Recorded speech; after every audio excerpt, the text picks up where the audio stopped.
Welcome to the Saturday edition of KMNH. Hi, I'm Emmy. And I'm Malcolm, and welcome to another Saturday edition of Kids Making the News Happen. The United States and the world lost someone very special last week. About a year ago, I was in school and told to do a report on someone who inspired me. I chose Ruth Bader Ginsburg. She was an inspiration to so many, and though she did unfortunately leave us, her legacy lives on, and her amazing accomplishments will never be forgotten. If you're a kid like me, or maybe even an adult, you may not be aware of everything she achieved during her life. She graduated first in her class from Cornell University in 1954. She graduated at the top of her class at Columbia Law School in 1959.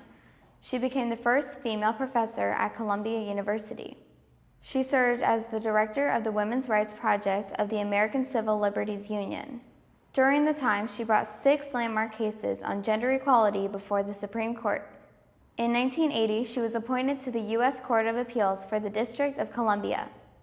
In 1993, she was the second woman to be appointed to the Supreme Court and served for 27 years. My mother really looked up to her, and she taught me why we should all honor Ruth Bader Ginsburg and always remember her accomplishments and what she worked towards. While she passed away after a long, meaningful life, she will still be in our hearts and an inspiration for generations to come. It's the second biggest holiday next to Christmas, and everyone in every state, every city, and every neighborhood, including ours, is trying to figure out a safe way to celebrate. While there's no official word on whether or not trick-or-treating is happening in Northside this year, both the Hamilton County and the Ohio Health Departments have released some guidance on how to do it safely. They recommend that you maintain social distancing and that you incorporate a mask into your costume that covers both your nose and your mouth. They also recommend you respect the lights out rule. So if someone's lights are out, that means they're not handing out candy and you shouldn't go on their porch or knock on their door. If you're handing out candy, you could always incorporate a candy slide so that you can maintain social distancing while handing out candy. If there are any further updates, specifically for Northside, you can check back at KMNH in a couple weeks. What's scarier than monsters, vampires, and ghosts this Halloween? It's COVID-19. The CDC pointed out that door-to-door trick-or-treating, haunted houses, or any indoor parties, and the concept of trunk-or-treating with cars lined up in parking lots offering candy to costume kids as an alternative to going house to house are some of the riskiest Halloween activities when it comes to the spread of COVID-19. The CDC also stated that a costume mask is not an effective substitute for your regular protective face mask.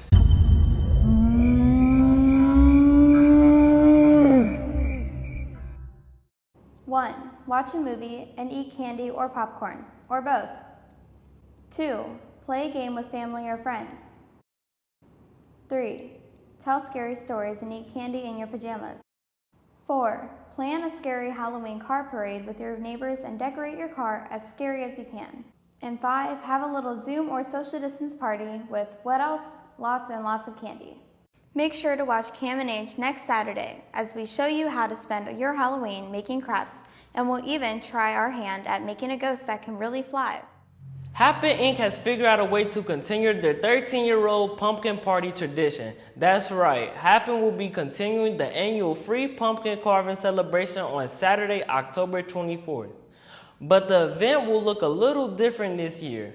The party will still include a free pumpkin, cleaned and prepared by Happen team volunteers, and Happen will still provide the kids-safe carving tools for you to create your own jack-o'-lantern. But the big change this year is that the party will take place outdoors at the Happen Outside Urban Nature and Art Center at 1617 Hoffner Street. Also new this year is the requirement to make a reservation in order to attend. Having a reservation means your family will have a designated area in the garden for your visit in order to meet social distancing guidelines. Mask and temperature checks will also be required. Please go to happeninc.org for more information or to make a reservation. Space is limited and you don't want to miss this Happen family tradition.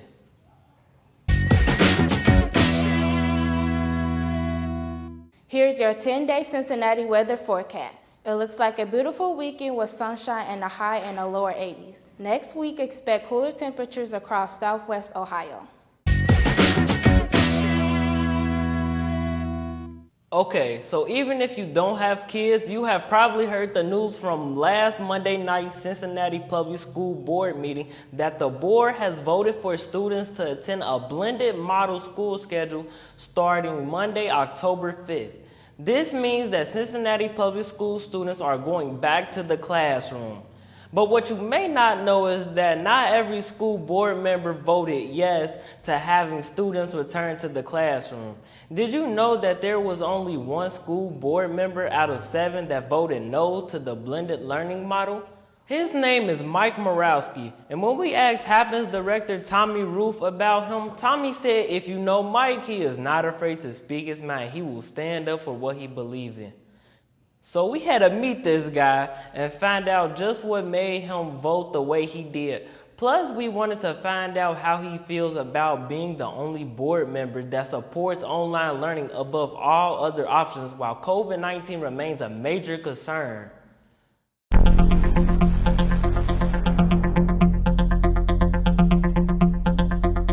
What were the major factors that made you decide to vote no last Monday night? With the upcoming flu season and not knowing how this coronavirus and COVID-19 is going to interact with the flu, and not knowing what putting a lot of people inside of a building during flu season will do to the COVID numbers, I couldn't in good conscience vote to say, yes, I think students and adults should be back in the building. And for me, the current model that we're using at Cincinnati Public Schools, which is virtual, all online, it is very disruptive. I realize that. But it is consistent. It is the same every day. And if students are logging in, they're logging in the same way and seeing the same adult every day. The blended model, also disruptive, but inconsistently so. So the choice really became, do you support something that's consistently disruptive, which isn't great, or inconsistently disruptive, which also isn't great?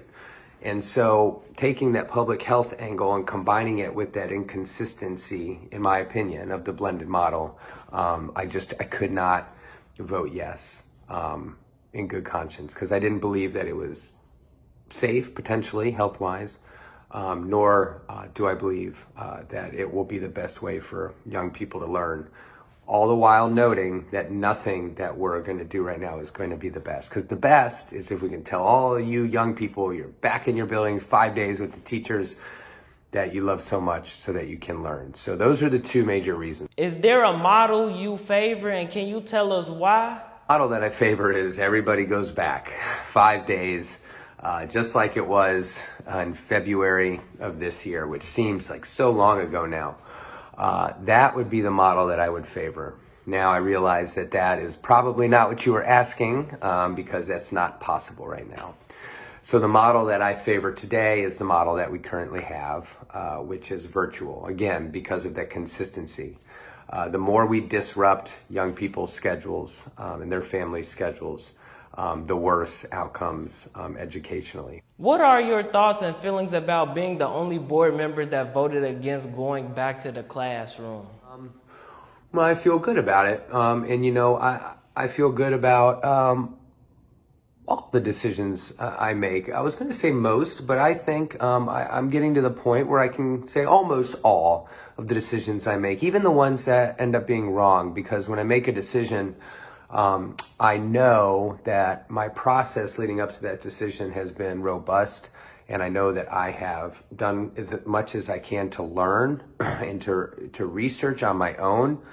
And sometimes the most important thing I do is talk to people who are smarter than me, which is a lot of people sometimes about certain topics. And in this case, doctors who are much smarter than me when it comes to these diseases that we can transfer from one another in the air. I don't know much about science, but I know a lot of good people who do. And so when I make a decision to do something, I've done it after a lot of thinking and a lot of processing and a lot of debate.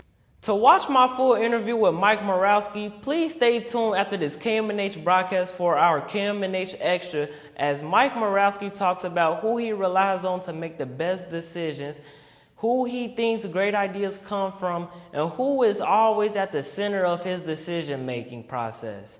That's all on KMNH Extra, airing right after today's KMNH broadcast.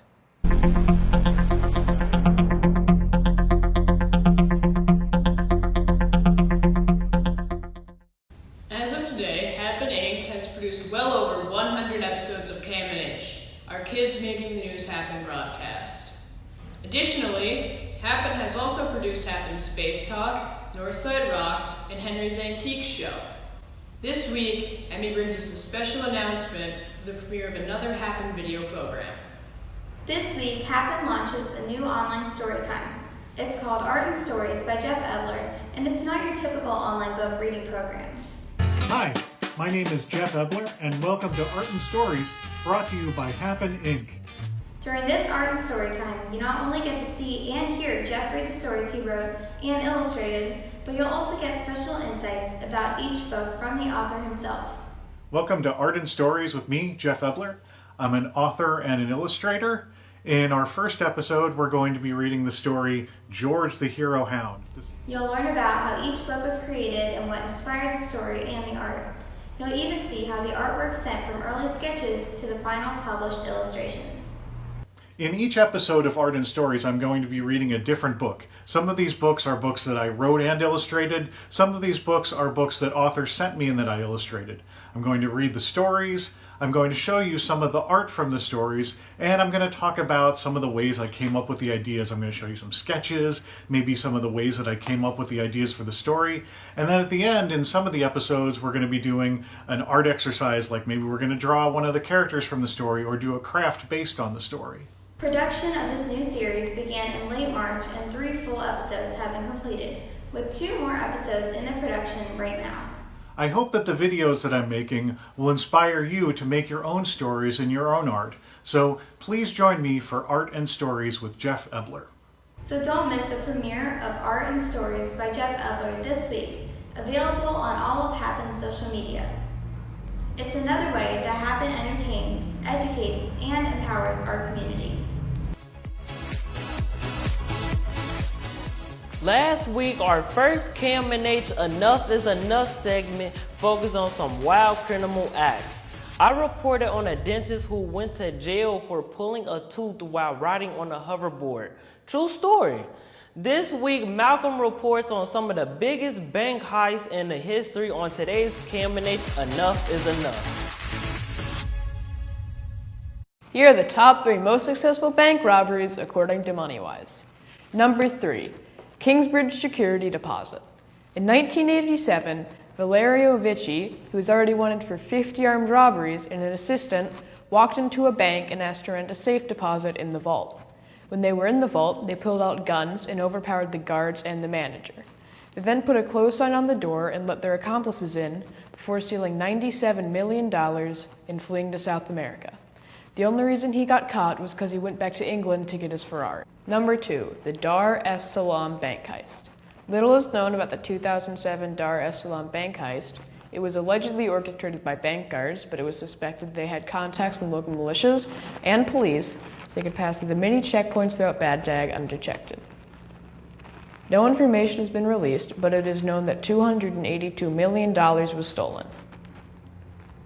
Number 1, the Central Bank of Iraq. Before the Iraq War began in 2003, Saddam Hussein asked one of his sons to withdraw nearly $1 billion from all of the other accounts in a bank before driving it away in a fleet of trucks. I'm Malcolm, and this has been Enough is Enough from KMNH.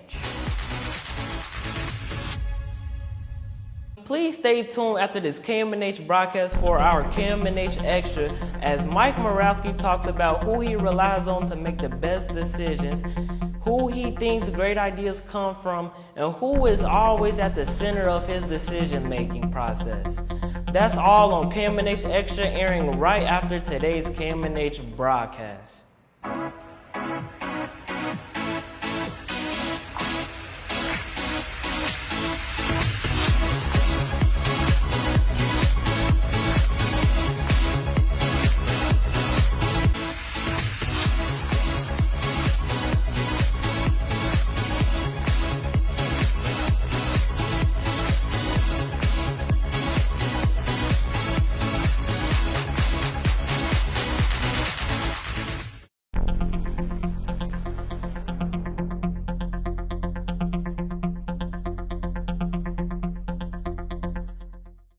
Hey everybody, Mike Moroski here, Cincinnati Public Schools Board of Education member. I'm really grateful to be asked to come on this show with all of you. I'm a huge fan of Happen Inc. And I'm an even bigger fan of all the kids hanging out at Happen and doing good work. And particularly y'all who are putting on the news. Media is really important, and connecting people to those who make decisions on their behalf, like me and others, and reporting on those decisions is really important to ensure that the population and the citizens know what the heck is going on. Because if you don't know what the heck is going on, then how can you make any change? You need to know what's going on so you can make change. So I won't take up a lot of your time, but I understand that you all have some questions you wanted me to answer.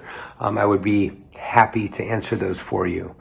So the first one, it looks like, is what were the major factors that made me decide to vote no to implement the blending learning model at Cincinnati Public Schools that was approved just a few days ago at Monday's board meeting? There were really two major factors that influenced my decision. The first is public health related. By day, when I'm not a Cincinnati Public School Board member, which I guess I always am, but my job is working on public health policy. And so I'm thinking and looking and learning about public health and public health policy and data all day, every day when I'm not thinking about public education. As such, I did not feel comfortable voting yes to send students back into buildings and teachers and staff back into buildings while we're in the midst of a pandemic that has taken 200,000 Americans' lives and even more across the globe. And with the upcoming flu season and not knowing how this coronavirus and COVID-19 is going to interact with the flu, and not knowing what putting a lot of people inside of a building during flu season will do to the COVID numbers, I couldn't in good conscience vote to say, yes, I think students and adults should be back in the buildings. The second reason I voted no is based on my former life. For 10 years, I was a classroom teacher and an assistant principal, and I really, really loved teaching. I still love teaching. I think it's really important. And how one teaches is really important for how young people can learn, because teachers do this work so that young people can learn. And one thing that I know from my career in education is that consistency is important for young people. My wife and I have a little baby who is almost 7 months old. He'll be 7 months old in a few days. And one of the keys to raising a little baby and young people and teenage people is consistency. That's consistency in messaging and consistency in the lessons you're trying to teach them. And for me, the current model that we're using at Cincinnati Public Schools, which is virtual, all online, it is very disruptive. I realize that. But it is consistent. It is the same every day. And if students are logging in, they're logging in the same way and seeing the same adult every day. The blended model, also disruptive, but inconsistently so. So the choice really became, do you support something that's consistently disruptive, which isn't great, or inconsistently disruptive, which also isn't great? And so taking that public health angle and combining it with that inconsistency, in my opinion, of the blended model, I could not vote yes in good conscience, because I didn't believe that it was safe, potentially, health-wise, nor do I believe that it will be the best way for young people to learn. All the while noting that nothing that we're going to do right now is going to be the best. Because the best is if we can tell all of you young people you're back in your building 5 days with the teachers that you love so much so that you can learn. So those are the two major reasons. Is there a model that I favor, and why? The model that I favor is everybody goes back 5 days, just like it was in February of this year, which seems like so long ago now. That would be the model that I would favor. Now, I realize that that is probably not what you were asking, because that's not possible right now. So the model that I favor today is the model that we currently have, which is virtual, again, because of that consistency. The more we disrupt young people's schedules and their family schedules, the worse outcomes educationally, in my opinion. And I'll be happy to support the plan that was approved by my school board colleagues as it unravels. Hopefully it'll go great. I know we're going to work really hard to make sure it goes great. But presently the model that I favor is the one that currently exists, 5 days virtual. And it looks like there is one more question. Sorry, while I move this down a little bit. What are your thoughts and feelings about being the only board member who voted against going back to the classroom? Well, I feel good about it. And you know, I feel good about all the decisions I make. I was going to say most, but I think I'm getting to the point where I can say almost all of the decisions I make, even the ones that end up being wrong, because when I make a decision, I know that my process leading up to that decision has been robust, and I know that I have done as much as I can to learn and to research on my own. And sometimes the most important thing I do is talk to people who are smarter than me, which is a lot of people sometimes about certain topics. And in this case, doctors who are much smarter than me when it comes to these diseases that we can transfer from one another in the air. I don't know much about science, but I know a lot of good people who do. And so when I make a decision to do something, I've done it after a lot of thinking and a lot of processing and a lot of debate with myself sometimes. I walk in the morning, and when I walk in the morning, I debate with myself in my head. And so when I get to the point to make a really big decision, like the one that I made on Monday to vote no, and being the only person to vote no, I've done that after a really long time of thinking and learning. And you know, one of the final pieces of the decision-making puzzle for me is then talking with my wife about these things. And I realize none of these young folks at Happen have wives or husbands, but you probably have somebody that you really love and trust, that's a good friend, that would tell you if you were about to do something really silly. And that's what my wife does for me. And, you know, after I go through that process, I then ask myself one final question, which is, if I'm going to make this big decision, will I be able to sit with myself, and will I be able to sleep well at night knowing I made the decision I did?